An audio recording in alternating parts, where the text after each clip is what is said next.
When everything else doesn't work, colonics, you sometimes have to reset the bowel, and because there can be a lot of impaction of fecal matter over years of build-up, and so then there's no surface for the beneficial bacteria to really thrive and live in. And so with that just involves colonics and flushing out the bowel, so you've got a nice clean surface to work with and get the bowel working really well. For a lot of our chronic patients, we often don't see a breakthrough in their health condition until they've done a series of colonics, and we refer them out for that, and then we'll often see a breakthrough in their condition and an improvement in blood parameters. So top tip number 8 is daily bowel movements are a must.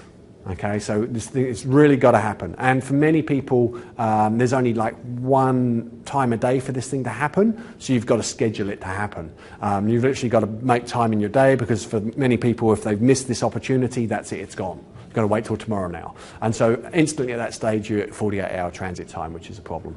All right.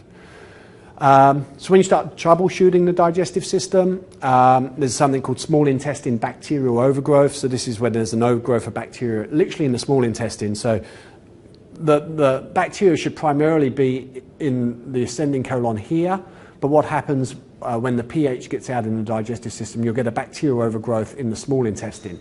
And so these people, they'll get bloated no matter what they eat, so particularly carbohydrates. Whenever they eat any carbohydrates, even like kumara or pumpkin soup, they get bloated. Okay, so it's a good sign that they've got small intestine bacterial overgrowth. For probably a couple of you, having the kombucha is going to make you more bloated, and that's potentially because you have SIBO, small intestine bacterial overgrowth. And so with this, leads to bloating whenever you eat carbohydrates.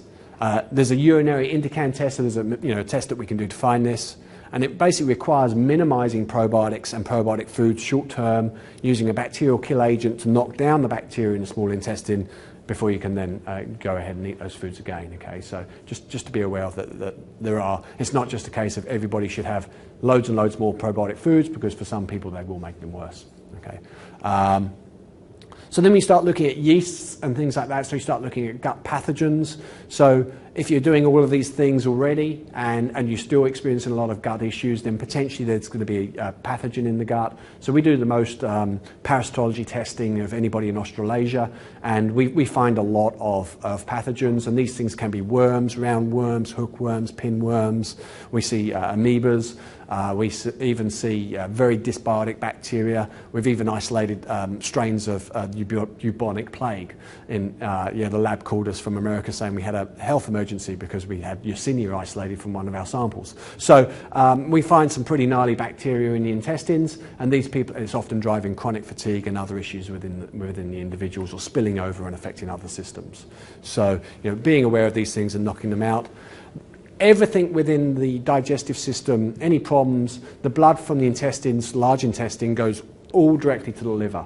And so you often will then see liver problems. Okay, and so for liver problems for men is invariably increased belly fat. You're going to see LDL cholesterol increase. For women, it's going to be increased storage of body fat on the hips and menstrual imbalance. Okay, and hormonal imbalance as the liver fails to clear the metabolites of hormones.